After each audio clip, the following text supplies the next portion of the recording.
Welcome to my show. I'm a guest here. Her name is Dr. Mitchell Pleasure. Dr. Mitchell, how are you doing, man? I'm doing wonderful, blessed, black, and highly favored. How are you doing? I'm fine. Thank you very much, Mrs. Dr. Mitchell. Firstly, you are an author. You are also an educator. You also have other achievements you've done. You're also a dancer and stuff like that. Can you please, Dr. Mitchell, discuss more about yourself and how you are doing currently now, Dr. Mitchell? Sure. Yes. So for people who can't see me, I am a black cisgender female lover of life, lover of humanity, lover of the planet, lover of animals, and I get to do a lot of work in the world that is centered on liberation. So I founded a company called Living for Liberation, and I'm the director of liberation at the High Tech High Graduate School of Education. So all of what I do really supports the liberation of self, systems, and society in some way, shape, or form. I really enjoy helping people get free. And honestly speaking, I'm also very happy that you're really, really proud to be a black person. Many people they used to shadow themselves to just try to avoid that. But I'm so happy to also speak with my fellow person in the United States. Thank you so much, Mrs. Dr. Mitchell. And with your personal background, I do not know if you've think about or you've thought on writing a book, or have you written any book, Dr. Mitchell? Yes, I wrote a book called Liberate Pocket Sized Paradigms for Liberatory Learning, and it is essentially a what, why, how guide for educators who want to liberate their classrooms in a number of different ways. So, in each chapter, it supports the educator to, for example, liberate their consciousness, liberate their curriculum, liberate their communication so that they are meeting the needs of the young people in their culturally diverse and linguistically diverse classroom. And I'm proud to say that I've sold over 6,000 copies of this self-published book and counting. Someone just placed an order this past week. So I'm really excited to know that it is supporting educators to just be more culturally responsive, especially in our diverse society, especially in the United States, but I think it's applicable in all countries. Very, very important. And I'm also glad it's just, going. We hope it gets to 10,000, 50,000 sales. Honestly speaking, just continue to blow up. Thank you so much, Thank, Dr. Mitchell. thank you. And honestly speaking, oppression is one of the most important things that one can experience in a society.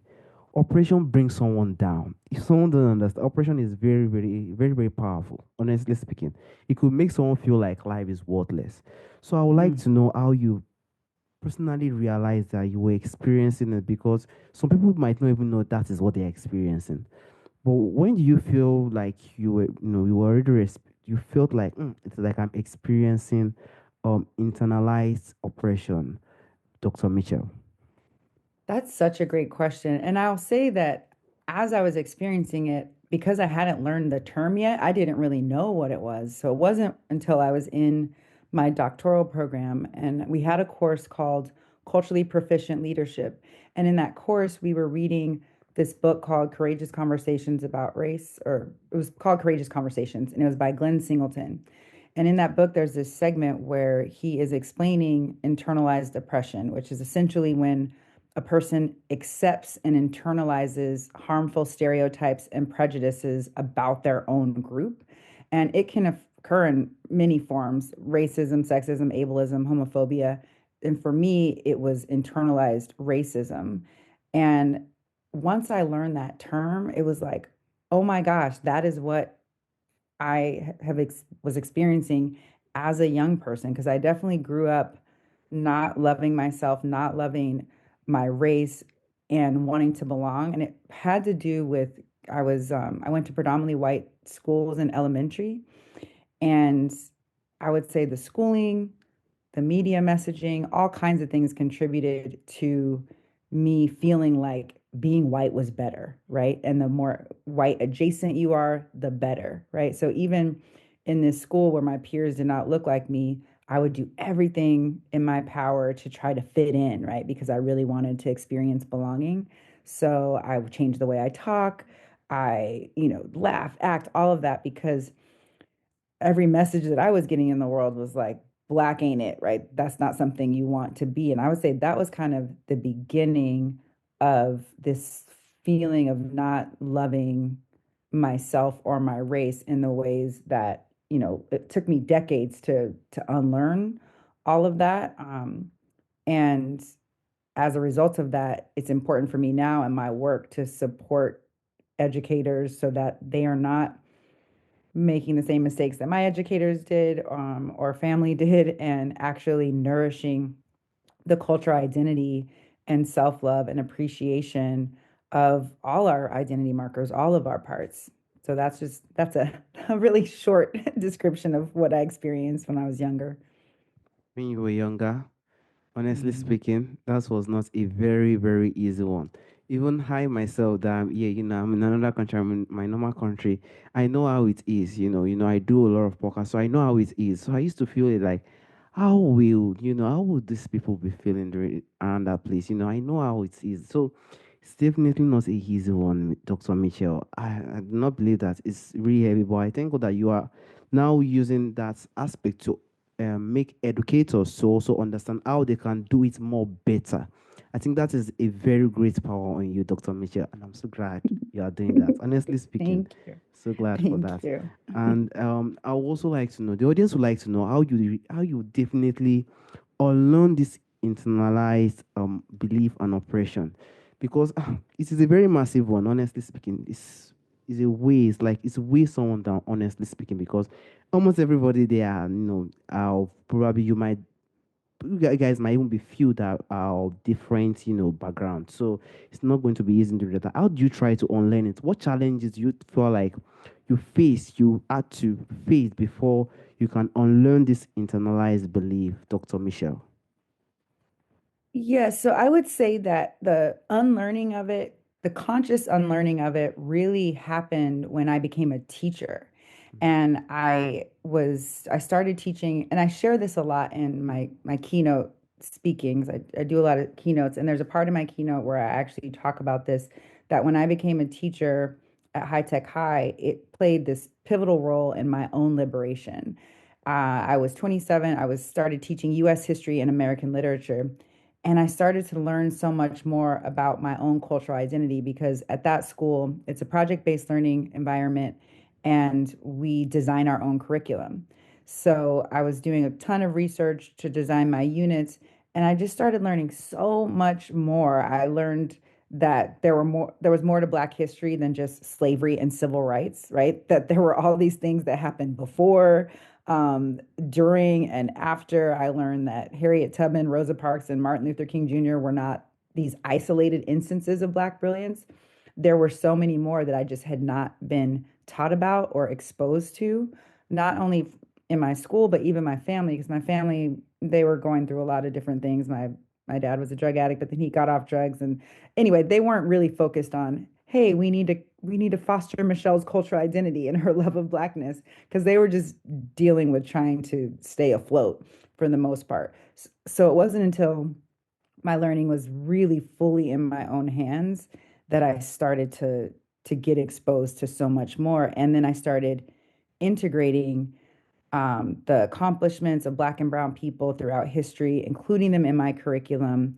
And that was really to me what helped the most was just when I became a teacher and started designing curriculum. And then I wanted to make sure that my curriculum was representative and reflective of the young people that I was teaching, right? Because I didn't want them. It's such a painful thing to go through, not loving yourself for any reason, right? Whether it's internalized homophobia, if it's internalized sexism, because you're with yourself all the time. It's like one thing if other people don't like you, you don't have to be around those people. But when you don't like yourself and you're around yourself all the time, it's really painful. And so I'm grateful that I was able to, unlearn all of that, move out of that pain. And so that's why it's really important for me to support others, to do the same. And then I think you also asked about the challenging aspects, Yes. right? Yes. Okay.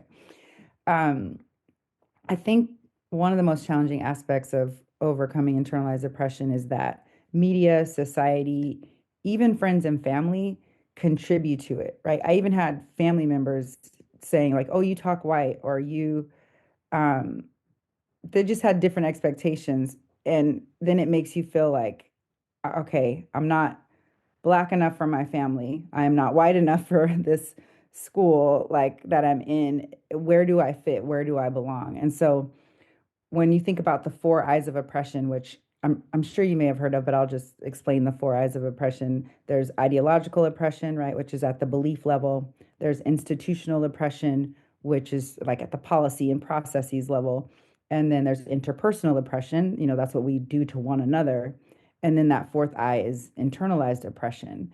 And when those other three eyes have done all their work, the ultimate goal of them is to get to internalized oppression, because once you're oppressing yourself, the other ones, you don't even need them anymore. Like they did their job, and now you are the one who are oppressing yourself. So the challenge is that there's so many messages from so many different mediums that want us to feel not great about ourselves. I heard Les Brown say one time that the tools to destroy someone's sense of self are more powerful right now, and they're more plentiful.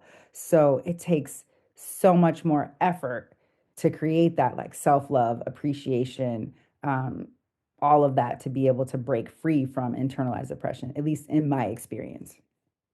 It's not easy. It's definitely heavy, Dr. Mitchell. I'm also glad that you're using this experience to be a teacher to also educate others, and also written books that has also really helped in those situations. I cannot relate, but my own country where we are almost, but that's why I can't really relate. But I know it will be a very, very tough one, honestly speaking. Mm. So I would like to also dive to the point of a lot of black students will also be facing this situation today, whether I would like it or not. They could be facing it. We do not know. How do you think educators can also, help? I know you've been doing a lot of things in that, but how do you feel like, or what do you think also one can also do that could also improve those ones that could be feeling that oppression that you faced when you were young? And what strategies do you used to do? Because I do not, maybe you experience a point whereby you want to go back to that pattern again. That pattern will want to show up again. I do not know, maybe it's usually happened to you now. You are now grown and stuff like that. But how do you think you, what strategies or practices do you think you do to construct that harmful belief, that thing to come back? How do you try your best to do it to not come back again of yourself, Dr. Michelle? Okay, I'll answer your first question first about educators, and then Yes. I'll go into the strategies for self. So, when I think about what educators can do, the three things that come to mind are representation. So, when they're thinking about their curriculum and their teaching pedagogy, what is present? Because oftentimes you'll have educators who only have a very Eurocentric curriculum that is not inclusive of the global majority. So, first, being able to make sure your curriculum is diverse and it is including the global majority and has more accurate histories, more complete histories that they're sharing, and not just in history classrooms. This goes for all subject areas, because Black and Brown people have been a part of mathematics, science, all kinds of things, right? So representation, but representation isn't enough. So it's not just to have like, oh, we have posters of Black and Brown people on the wall. There it is. That's enough. There has to be actual true integration of those stories, of those counter narratives. Some people call them counter narratives. I call them truth narratives, because they're, like I said, more accurate reflection of what is true in history and in present day.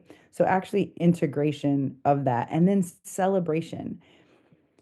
There are so many times when Black and Brown people learn about ourselves, especially as a young person, and it's always in these instances of trial and turmoil and injustice, and it makes you feel like, well, it's kind of awful to be this particular race because all these horrible things happen to them. And it makes white students feel like, oh, I'm so glad I'm not that race, because like they have all these awful things happen to them. And so it's really important that there is a celebration of who we are. So whether that is stories of resilience or stories of just joy and genius that is present in Black and Brown communities. How is that celebrated and integrated in the classroom? I think that's really important. And then in terms of what helped me personally to deconstruct harmful beliefs about myself, I mean, it all centered on learning and exposure. So whether that was reading, documentaries, filling my mind with and my spirit with knowledge, accurate history, more complete history. There's actually one way that was really small but powerful was I started reading Essence magazine. Well, they had an online version, and I would get into my feed. And so every morning, I'm seeing stories and images of Black brilliance and Black beauty. And that it seems so simple, but just that exposure and like learning and seeing beautiful Black faces of all hues was helpful in me falling in love with my own Blackness. And now I love it because I can see a Black person of any shade, anywhere, of any size. It does not matter if they're societally beautiful or not. Like they are beautiful to me. And there was a time when I was younger, when I was deep in the sunken place, to, borrow from the movie Get Out. I was so in the sunken place that I could not only could I not see my own beauty, I could not see beauty in our people. And so I'm so grateful to be out of that sunken place, and just every interaction that I have with Black people is just amazing, just to be able to honor the brilliance and beauty of them. And so, and that's, I came out of this, I would say it was like in my 30s is when I was fully out of my, I don't know if you're ever fully, because, everything is not linear and sometimes you get pushed back. But the past couple decades, though, it's just been awesome to love who I am and to love my people. I hope that makes sense. That's really makes sense because that's dive everything back to energy. You are generating those energy. You are making those energy to come out so that you'll be able to see life as one. You are able to going to see life as a life that's just live your best and just do what you know is the best. That could just benefit you and see how things goes in the coming future. So that energy continues to emerge. And that's what every single people, every whether one is in any race or black or any race, anywhere person is. You have to just live life like it's just the last. Just one should just try to be happy, to try to be energetic. I know it's not easy. It's not easy, but that energy has to come out so that one can live the life he or she is expecting to live.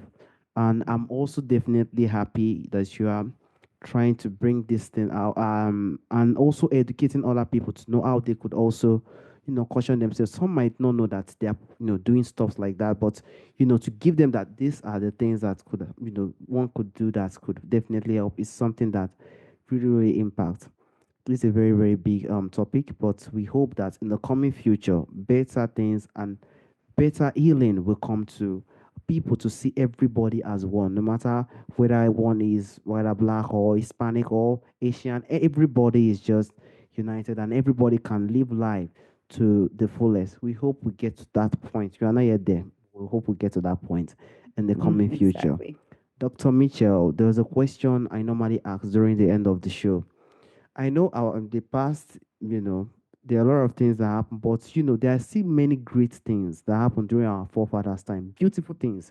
I remember you said you used to check a lot of pictures. I know you'll be checking a lot of pictures of people who have lived during that time too, who have done great things.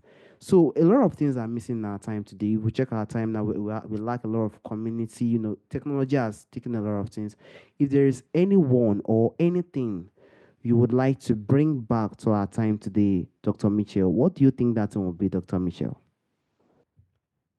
If we're thinking about my own ancestors, there's a few things. One is joy. I think what I love about our people is, regardless of what has happened to us or been forced upon us or what we've had to experience, we maintain our joy. Like the way we laugh, the way we dance, the way we celebrate the smallest thing.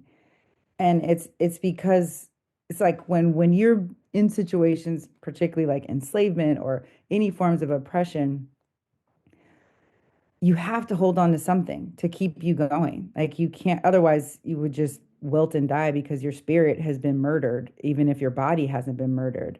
And so our ability to self-source and collectively source joy in the midst of this like BS that is even currently happening in our country right now or in this country, um, to be able to access that and spread that, I just think that is an extremely unique quality that I love. I would love it if we brought back more of it. I know people in my community, we center on it. Even whenever I'm giving workshops or keynotes or anything, it is always, always, always infused with joy and humor and movement and breath, right? Because those are the things like we do have agency and control over, right? There's a lot of things in this world that we don't, but accessing our joy and sharing it with other people, we have agency over that. So that's definitely what comes to mind. And I I know you didn't ask this, but I do want to share something about the fact that for anyone out there who is experiencing internalized oppression or has experienced it and you feel like, okay, I'm out of it, and then you might resurface those things might resurface some of those old beliefs or some Mm, trigger might happen. It's just bound to happen because as I mentioned before, like healing is not linear, it's cyclical. And it's bound to happen in our current times because we're going through legitimate reversals in terms of our freedoms right now being taken away. But I usually try to follow, I have a framework that's called the Human Experience GPS, and it's all about how to notice, name, and navigate whatever is happening. And so if a thought comes up, or a couple years ago, I had a thought come up that was definitely internalized misogyny. And I had the thought, and I was judgmental about the way these women were dressed at this event and made assumptions about why they were at this event. And then I was like, where is that coming from? Because I noticed that I had this thought that was not in alignment with how I want to be in the world.